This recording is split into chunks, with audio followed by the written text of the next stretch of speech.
হৃদমায়ার প্রেমগাথা season ২ পর্ব সংখ্যা ১৬। লেখনীতে রিক্তা ইসলাম মায়া। গল্প পাঠে আমি অরোরা ইসলাম। বেয়াদবের বাচ্চা, তোরে বলেছিলাম না ঘরের বাইরে যাবি না, কেন গেলি? আমার কথা কানে যায় না? পাগল আমি? না করার পরও কেন বারবার অবাধ্য হোস? জানের ভয় নাই? মরার যখন পাখা গজাইছে তখন আমি মেরে দিই তোরে। দিই মেরে এখন। মায়া ভীষণ ভয় পেয়েছে। সে হেঁচকি তুলে কাঁদছে। শরীর কাঁপছে ভয়ের তাড়নায়। হৃদ মায়ার গাল চেপে ধরা হৃদের হাতটা মায়া দুহাতে টেনে সারাতে চেয়ে বলে, আমি বুঝতে পারিনি কেউ আমার উপর আক্রমণ করবে। আমি তো টিয়ার খোঁজে বাইরে গিয়েছিলাম। হৃদ মায়ের গাল ছেড়ে গর্জে উঠে লাথি মারল সোফার টেবিলে। বিকট শব্দে ঝনঝনিয়ে কাঁচ ভেঙে পড়ল ফ্লোরে। হৃদ গর্জে উঠে বলল, আমাকে তোর পাগল মনে হয়? বেয়াদবের বাচ্চা, কথা বললে শুনিস না? নিষেধ মানিস না? ইগনোর করিস? তেজ দেখাস? তোর তেজের ধারধারি আমি, যে তেজ দেখাস। দাঁড়া। হৃদ আশেপাশে কিছু একটা খোঁজার চেষ্টা করে। কয়েক সেকেন্ডের মধ্যে পেয়েও গেল। দরজার কোনায় একটা ক্রিকেট ব্যাট। এই ব্যাটটি রাদিফের। সে মাঝে মধ্যে বাড়িতে ছেলেদের নিয়ে ক্রিকেট খেলে। ব্যাটটি রাদিফের ঘরেই ছিল। সুফিয়া খান লোক দিয়ে ঘর পরিষ্কার করানোর সময় একজন কাজের লোক রাদিফের ব্যাটটি বাইরের স্টোর রুমে রাখতে যাচ্ছিল। তা জেনে মায়েরা রাদিফের ব্যাটটি নিজের ঘরে এনে রাখে, অনুষ্ঠানের পর রাদিফকে আবার দিয়ে দিবে বলে। হৃদ রাগান্বিত ভঙ্গিতে এখন মায়ের রাখা রাদিফের ব্যাটটি হাতে তুলে নেয়। হৃদ খুব বেশি রেগে গেলে তার মাথায় ঠিক থাকে না। মেজাজ হারিয়ে সামনে যাকে পায় রাগের বশে তাকেই আঘাত করে ফেলে। মায়া হৃদকে ব্যাট হাতে নিতে দেখে আতঙ্কিত ভঙ্গিতে তৎক্ষণাৎ দৌড়ে গিয়ে পেছন থেকে জাপটে ধরল। হৃদ গর্জে ওঠে মায়াকে ছাড়তে বলে, স্যার। না, ছাড়বো না। আমাকে ক্ষমা করে দিন। আমি আর জীবনেও আপনাকে ইগনোর করব না। Sorry sorry. এতক্ষণ আক্রমণকারীর ভয়ে কাঁদলেও এবার মায়ের হৃদের ভয়ে কাঁদছে। হৃদ রাগের মাথায় ওকে আবার আঘাত করে না বসে। মায়া ভয়ে কাঁদলেও হৃদকে ছাড়ে না।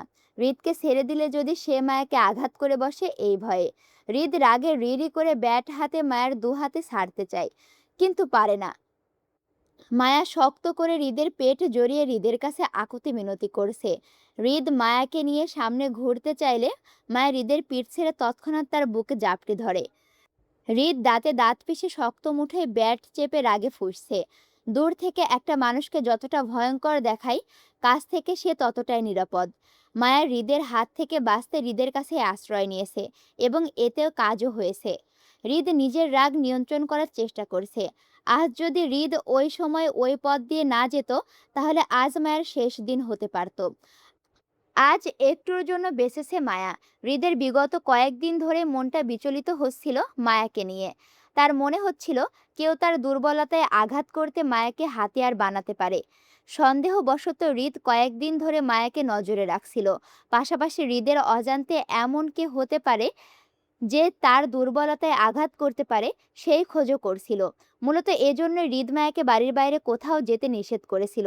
কিন্তু হৃদের নিজেরও ধারণা ছিল না যে আক্রমণকারী শত্রুরা তার বাড়ি অবধি ঢুকে তার বউকে নিয়ে যেতে চাইবে। আক্রমণকারী যেহেতু খানবাড়িতে ঢোকার সাহস পেয়েছে, তার মানে খানবাড়ির কেউই হবে যে লোকগুলোকে খানবাড়িতে ঢোকার সুযোগ করে দিয়েছে। শত্রু যেহেতু খানবাড়ির মধ্যেই আছে, তাহলে হৃদকে আরও একটু বোকা সাজতে হবে। তাদের সুযোগ দিতে হবে যেন তারা ভাবে যে তারা জিতে যাচ্ছে। জিতে যাওয়ার খুশিতে তাদের পরবর্তী পদক্ষেপই হবে হৃদের জন্য উত্তম সুযোগ। মায়া হৃদকে জড়িয়ে কান্না ভেজা গলায় ফের বলতে লাগলো, আমি আসলে বুঝতে পারিনি আপনাদের বাড়িতে আপনার উপস্থিতির মধ্যেও কেউ আমাকে কিডন্যাপ করতে চাইবে। যদি বুঝতে পারতাম তাহলে বের হতাম না। আপনারা সবাই বাড়িতে ছিলেন, সেজন্য টিয়াকে খুঁজতে বের হয়েছিলাম। সত্যি আমি বুঝতে পারিনি কেউ আমাকে মারতে চাইবে। সরি আপনার কথা না শোনার জন্য। হৃদ রাগে ফুঁসছে। সবকিছু কেমন তিক্ত আর বিষাক্ত লাগছে। হৃদ হাতের ব্যাটটা দেওয়ালে ছুঁড়ে মারে। শব্দ হতে মায়া ভয়ে চমকে ওঠে, তবে হৃদকে ছাড়ে না। হৃদ রাগে রিরি করে মায়াকে বুক থেকে টেনে সরাতে সরাতে বলে, তুই মর গিয়ে। তুই মরলে আমি বাঁচি। আমার সব অশান্তির কারণ তুই। তোর জন্য আমাকে ভয়ে থাকতে হয়। তুমি নাই, ভয়ও নাই। কাহিনী শেষ, সর। হৃদ মায়াকে এক প্রকার ধাক্কা দিয়ে নিজের কাছ থেকে সরিয়ে দরজা খুলে বেরিয়ে যায়। মায়া হৃদের ধাক্কায় তাল সামলাতে না পেরে দেওয়ালে গিয়ে বাড়ি খায়। এতে মায়ের এক হাতের বাহু আর কনুইতে বেশ ব্যথা লাগে। মায়া আর রুম থেকে বেরোলো না। রুমে বসেই কাঁদতে লাগলো। হৃদের বেরিয়ে যাওয়ার পরপরই মায়ার সাথে দেখা করতে এলো একে একে খানবাড়ির সবাই। মায়াকে সান্ত্বনা দেয়, ভয় পেয়ে কান্না করতে নিষেধ করে। হৃদ আছে, সে সব সামলে নেবে। মায়ের ক্ষতি কেউ করতে পারবে না বলে সান্ত্বনা দেয়। রাত প্রায় ৩টা বাজে। খানবাড়ির সকলেই ঘুমে, শুধু বাইরের ছেলেরা যারা রান্নাবান্নার কাজে আছে তারা জেগে। হৃদ কমিশনারের সঙ্গে কথা বলে মাত্রই বাড়িতে ফিরেছে। সঙ্গে আয়ন ছিল, রাদিফকে সঙ্গে নেয়নি, যাতে খানবাড়িতে থাকা গুপ্তচর টের না পায় হৃদ কোথায় আছে। কমিশনার খানবাড়িতে আসতে চেয়েছিলেন মায়ের দুর্ঘটনার খবর শুনে, কিন্তু হৃদ ওনাকে নিষেধ করে নিজে গিয়ে দেখা করে আসে। প্রায় ২ ঘন্টা পর হৃদ বাড়িতে ফেরে। এর মাঝে জুই আয়নকে বেশ কয়েকবার ফোন করে বলে ওর জন্য আইসক্রিম নিয়ে যেতে। এই অসময়ে জুয়ের আইসক্রিম খাওয়া নিয়ে প্রথমে আয়ন নিষেধ করলেও পরে রাজি হয়ে যায়। আজ প্রায় বেশ কয়েকদিন যাবৎ জুয়ের খাওয়া দাওয়া নিয়ে বেশ অনীহা তৈরি হয়েছে। বারবার মুড সুইং হচ্ছে। আবার মাঝে মধ্যে এমন সব খাবারের নাম বলে যা আয়নের পক্ষে খুঁজে বের করা মুশকিল হয়ে যায়। আয়ন জুয়ের জন্য কয়েক ফ্লেভারের আইসক্রিম নেয়। বাম হাতে পলিথিন ব্যাগে জুয়ের আইসক্রিম নিয়ে আয়ন রুমে ঢুকে জুইকে কোথাও পেল না। তখনই মনে পড়ল জুই বিগত কয়েকদিন যাবত নোহার রুমে ঘুমাচ্ছে। আয়ন দীর্ঘশ্বাস ফেলে। বউয়ের সঙ্গে সংসার করার পর বউকে ছাড়া একা একা থাকা মুশকিল, অথচ এইসব মেয়েদের কে বোঝাবে? এদের বুঝিয়ে বললেও উল্টো বোঝে। আয়ন নোহার রুমের দরজায় নক করে পরপর কয়েকবার জুইকে ডেকেও কোনো সাড়া শব্দ পেল না। আয়ন ভেড়ানো দরজাটা ঠেলে রুমে ঢোকে। জুই ও নোহা দুজন বিছানার দুপাশে ঘুমিয়ে আছে। আয়ন জুইয়ের পাশে বসে মৃদু স্বরে জুইকে ডাকে, কিন্তু জুই ওঠে না। নোহার নড়াচড়া দেখা গেল। আয়নের চেয়ে বেশি ডাকলে জুইয়ের জায়গায় নোহার ঘুম ভেঙে যাবে। তাই আয়ন উঠে দাঁড়িয়ে জুইকে কোলে নিয়ে রুম ছেড়ে বেরিয়ে গেল। জুইকে নিজের বিছানায় শুইয়ে দরজা লাগালো। রুমের আলো জ্বালিয়ে পলিথিন থেকে আইসক্রিম বক্স খুলে তাতে চামচ লাগিয়ে ফের জুইকে ডাকতে লাগলো। এবার বেশ উঁচু স্বরেই জুইকে ডাকছে। জুই ঘুম ঘুম চোখে আয়নকে দাঁড়িয়ে থাকতে দেখে ফের চোখ বন্ধ করে নেয়। আয়ন বেশ বিরক্তিতে জুইয়ের মাথার পাশে বসে ফের ডাকে, জুই, উঠুন। আপনি না বলেছিলেন আইসক্রিম খাবেন? দেখেন, আপনার জন্য আইসক্রিম নিয়ে এসেছি। উঠুন, এটা খাবেন। হুম। জুই হুম হুম বলে আবারও ঘুমিয়ে পড়ছে। আয়ন বেশ বিরক্তিতে জুইকে টেনে বসিয়ে দিতে দিতে বলে, আপনার মতো ঘুমে গাধা আমি আর একটাও দেখিনি জুই। আইসক্রিম নিয়ে এসে আধা ঘন্টা ধরে শুধু আপনাকে ডেকেই যাচ্ছি। আপনার আইসক্রিম গলে পানি হয়ে যাচ্ছে, অথচ আপনার ঘুম ভাঙছে না। নিন, এটা খান।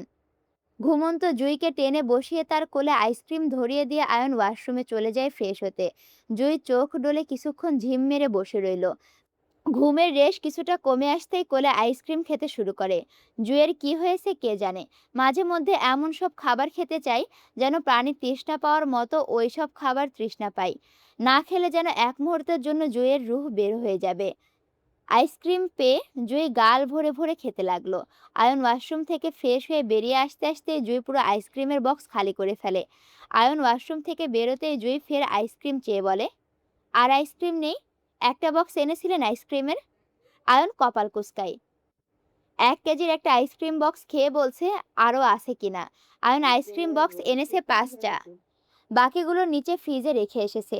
জুয়ের জন্য শুধু চকলেট ফ্লেভারের আইসক্রিম বক্সটা নিয়ে এসেছিল, সেটাও শেষ।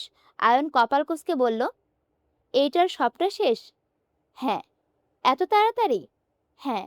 আমার আরও আইসক্রিম খেতে মন চাচ্ছে। আপনি আর আইসক্রিম আনেননি? এত আইসক্রিম খেয়েও জুই আরও আইসক্রিম খেতে চাচ্ছে দেখে আয়ন মিথ্যা বলে জুইকে, না, আর আনা হয়নি। মনে করেছিলাম আপনি এটাই খেতে পারবেন না, সেই জন্য একটা বক্সই এনেছিলাম। কাল আবার আপনাকে আরও আইসক্রিম এনে খাওয়াবো। এখন ঘুমান কেমন?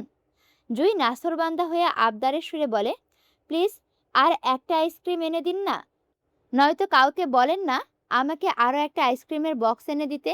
বাড়িতে অনেক লোকজন আছে, যে কাউকে বললে তারা আমাকে একটা আইসক্রিম এনে দেবে। ছোট্ট বক্স হলেও চলবে। বেশি আইসক্রিম খেলে জুয়ের গলা ভেঙে যাবে, ঠান্ডা জ্বর দুটোই হতে পারে জুয়ের। আয়ন ফের মিথ্যা বলে, এত রাতে সব খোলা নেই জুই, সব দোকানপাট বন্ধ হয়ে গেছে। তাহলে আপনি এই আইসক্রিমটা কোথা থেকে এনেছেন? এটা আমি আপনার জন্য অনেক আগেই কিনে রেখেছিলাম। আপনি যখন আমাকে ফোন দিয়েছিলেন তখনই লোক দিয়ে আমি কিনে রেখেছিলাম। এখন ঘুমান জুই। এত রাতে আর আইসক্রিম খেতে হবে না, ঠান্ডা লেগে যাবে আপনার। জুই আয়নের কথা শুনে আইসক্রিমের বক্স আয়নের হাতে দিয়ে দেয়। আয়ন খালি বক্সটা সোফার টেবিলের ওপরে রাখে। জুই বিছানায় শুয়ে পড়ে। কিছুক্ষণের মধ্যে আয়নও ঘরের আলো নিভিয়ে ডিম লাইটে জেলে জুইয়ের পাশে শুতে গেলে জুই বলে, ডাক্তার সাহেব, আপনার শরীরে আজকে কি দিয়েছেন? এত মিষ্টি গন্ধ লাগছে কেন? আমার খুব ভালো লাগছে। আপনি আমার কাছে আসুন। আয়ন বালিশে মাথা রেখে জুঁয়ের দিকে সন্দেহ দৃষ্টিতে তাকায়। এই পারফিউম আয়ন সবসময় ব্যবহার করে। তাহলে জুঁই আজ নতুন গন্ধ পাচ্ছে? এই তো পরশু রাতেও জুঁই আয়নকে বলল যে আয়নের পারফিউমের গন্ধ জুঁই সইতে পারছে না। আয়ন যেন জুঁয়ের থেকে দূরে থাকে। আর আজকে বলছে এই একই পারফিউমের গন্ধ জুঁইয়ের কাছে মিষ্টি লাগছে। আয়নকে কাছে আসতে বলছে। আয়ন তীক্ষ্ণ গলায় জুঁইকে প্রশ্ন করে বলল, আপনার কি হয়েছে বলুন তো জুঁই? এমন অদ্ভুত আচরণ কেন করছেন? একবার বলেন আমার গায়ের গন্ধ আপনার পছন্দ না, আবার এখন বলছেন আমার গায়ের গন্ধ মিষ্টি লাগছে। ব্যাপার কি বলুন তো? ব্যাপার-স্যাপার বলতে পারবো না। আমার যা মনে হচ্ছে তাই বলছি। আপনি কাছে আসুন তো। আয়ন আসার আগে জুঁই নিজে আয়নকে টেনে নিজের কাছে নিয়ে যায়। আয়ন হাত মেলে দিতে জুঁই আয়নের বুকে মাথা রাখে। আয়নের টি-শার্ট টেনে বারবার গন্ধ শুঁকছে। থেকে থেকে আয়নের গলায় গালে শব্দ করে চুমুও খাচ্ছে। আয়ন ভারী গলায় জুঁইকে বলে, আপনার যে কি হয়েছে জুঁই, নিজেই বুঝতে পারছি না। এই একবার আদর করছেন, তো একবার দূরে ঠেলে দেন। আচ্ছা, এইবার আবার দৃশ্যপট হৃদের কাছে যাচ্ছে বুঝছো? হৃদ রুমে ঢুকে ঘরের আলো জ্বাললো। মায়াকে রুমে কোথাও না দেখে হৃদের মেজাজ আরো খিটখিটে হয়ে যায়। হৃদের অবাধ্য হওয়া এই নারীর অভ্যাস হয়ে দাঁড়িয়েছে। যাক, এই অবাধ্য নারী জাহান্নামে যাক। এই নারীর পেছনে হৃদ আর দৌড়াবে না। হৃদ রাগে জিদে দরজাটা জোরে ধাক্কা দিয়ে বন্ধ করলো। দরজার ভারী শব্দে দেওয়াল সহ কেঁপে উঠল। তবে সে দরজা লক করেনি। রাত তখন প্রায় ৩:১৭। মায়া কার ঘরে শুয়েছে হৃদ জানে না, আর জানতেও চায় না। জাহান্নামে যাক এই নারী। হৃদ ওয়াশরুম থেকে ফ্রেশ হয়ে বিছানায় শুয়ে পড়ল। হৃদের সুগারের সমস্যা আছে। বেশিক্ষণ না খেয়ে থাকতে পারে না। শরীর কাঁপে। হৃদ সেই দুপুরে খেয়েছিল। তারপর থেকে একটা দানাও তার পেটে পড়েনি।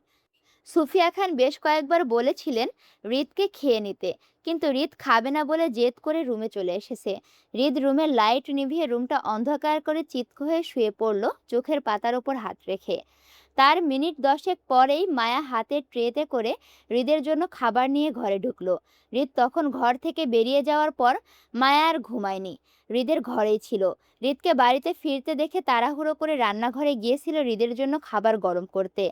হৃদের ভাঙচুর করা সোফার টেবিল সুফিয়া খান মালাকে দিয়ে পরিষ্কার করিয়ে নিয়েছেন।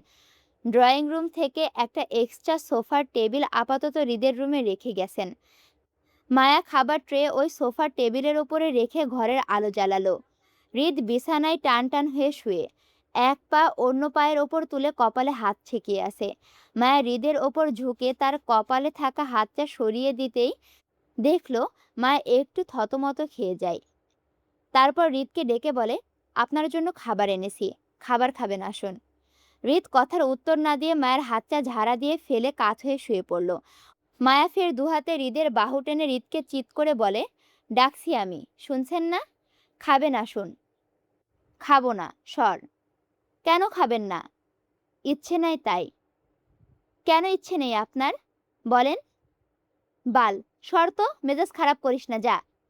হৃদ মায়ের হাতের বাহু ঝাঁকিয়ে ফেলে ফের ওপাশ ফিরে শুতে চাইলে মায়া ফের হৃদকে টেনে নিজের দিকে ফিরিয়ে নেয়। বলে, না খেলে আপনার সুগার ফল হবে। করুক, তোর কি? আমারই তো সব। আমার এত সুন্দর একটা চাঁদমুখো জামাই না খেয়ে অসুস্থ হয়ে যাবে, এটা আমার প্রাণে সইবে বলুন? বাল, যা তো, বিরক্ত করিস না। ঠিক আছে, তাহলে চলে যাচ্ছি। মায়া সত্যি সত্যি হৃদকে ছেড়ে উঠে গেল। তবে ঘর থেকে বেরোলো না, বরং ট্রেতে আনা খাবারগুলো ঢাকনা দিয়ে ভালো করে ঢেকে রাখলো। ঘরের দরজা লাগিয়ে রুমের আলো নিভিয়ে দিল। অন্ধকারে কিছু দেখা যাচ্ছে না। মায়া আন্দাজ মতো বারান্দার দরজা অবধি গিয়ে দরজাটা হালকা খুলে দেয়। এতে বাইরে করা লাইটিংয়ে ঘর আবছা আলোয় আলোকিত হলো। মায়া সেই আলোয় বিছানা অবধি গেল। মায়া শাড়ি পরলে হৃদ খুব পছন্দ করে। সেজন্য মায়া নিজের গায়ের শাড়িটা বদলায়নি। সে হামাগুড়ি দিয়ে হৃদের মুখোমুখি বিছানায় শুয়ে পড়ল। পায়ের কাছে কম্বল টেনে হৃদের সঙ্গে মিশে গেল। হৃদ বিরক্তিতে মায়াকে নিজের থেকে দূরে সরিয়ে দিতে দিতে বলে, সরো, গরম লাগে। তাহলে এসি বাড়িয়ে দিন। হৃদ মায়াকে তুমি করে বলেছে। এর মানে মায়া ঠিক পথেই হাঁটছে। হৃদের রাগ কমে এসেছে। মায়া আরেকটু তেল মালিশ করলে হৃদের রাগ ভেঙে যাবে। তখন মায়া হৃদকে খাওয়াবে। হৃদ মায়াকে পিঠ করে ওপাশ ফিরে শুলো। মায়া হৃদের ওপর দিয়ে সে পাশেও গেল।